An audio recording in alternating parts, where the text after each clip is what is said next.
جب تک حضور پر آپ درود نہیں بھیجیں گے آپ کے سجدے قبول ہونے والے نہیں ہیں، آپ کا قیام لمبے لمبے آپ کے قیام قبول ہونے والے نہیں ہیں، لمبے لمبے آپ کے سجدے قبول ہونے والے نہیں ہیں، جب تک کہ آپ بولیے سرکار پر درود نہیں پڑھے۔ اللہ کے حبیب علیہ السلام نے ارشاد فرمایا کسی نے نماز پڑھی اس میں مجھ پر درود پڑھا اور میری آل پر درود نہ پڑھا تو اللہ ایسی نماز کو قبول نہیں فرماتا۔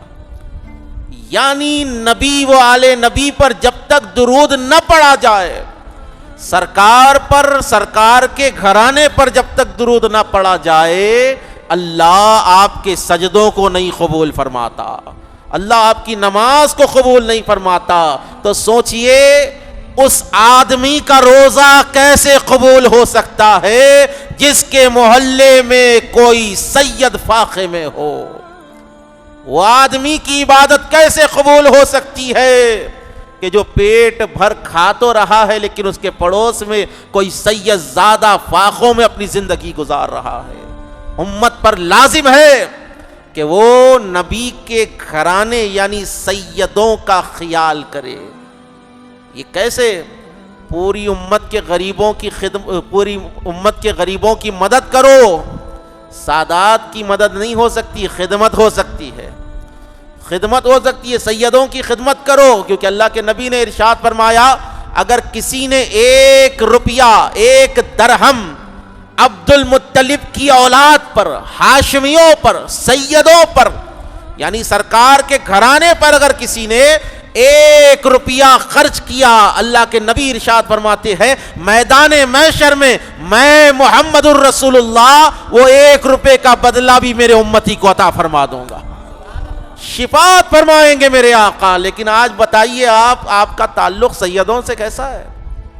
آپ کا تعلق سادات سے کیسا ہے؟ آپ نماز میں جس پر درود پڑھ رہے ہیں آج وہی گھرانہ آپ کے محلوں میں غربت کی زندگی گزار رہا ہے۔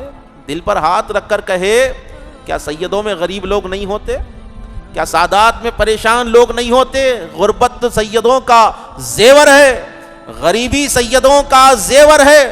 آپ سادات کی خدمت فرمائیں، رمضان سے پہلے جا کر اپنے محلے کے سادات کو دیکھیں کہ ان کے حالات کیا ہے۔ اگر خدا نخواستہ کسی کا حال خراب ہے، کوئی فاقے کی زندگی، تنگدستی کی زندگی گزار رہا ہے تو آپ پر لازم ہے، اگر آپ رسول سے سچی محبت کرتے ہیں تو آپ کو سادات کی خدمت کرنی ہوگی، آپ کو سادات کی خدمت کرنی ہوگی۔ دیکھیے ماہ رمضان میں اللہ نے آپ کو دیا ہے زکوٰۃ کے ذریعے آپ امت کے غریبوں کی مدد کرتے، زکوٰۃ کے ذریعے امت کے غریبوں کی مدد کرتے، اور فطرے کے ذریعے، زکوٰۃ کے ذریعے آپ مولانا لوگوں کی مدد کر دیتے، مدرسے کی مدد کر دیتے۔ لیکن بڑے افسوس کی بات ہے سادات کے لیے کون بولے گا؟ سادات کے لیے جو ہے کون خدمت کے لیے نکلے گا؟ اگر آپ رسول اللہ سے سچی محبت کر رہے ہیں تو آپ کو سادات کی خدمت کرنی ہوگی، سادات کی خدمت کرنی ہوگی۔ کیوں؟ رسول اللہ کو اگر راضی کرنا ہے تو آل رسول کو راضی کرنا ہوگا، رسول اسی سے راضی ہو جائیں گے جس سے آل رسول راضی ہو جائیں گے۔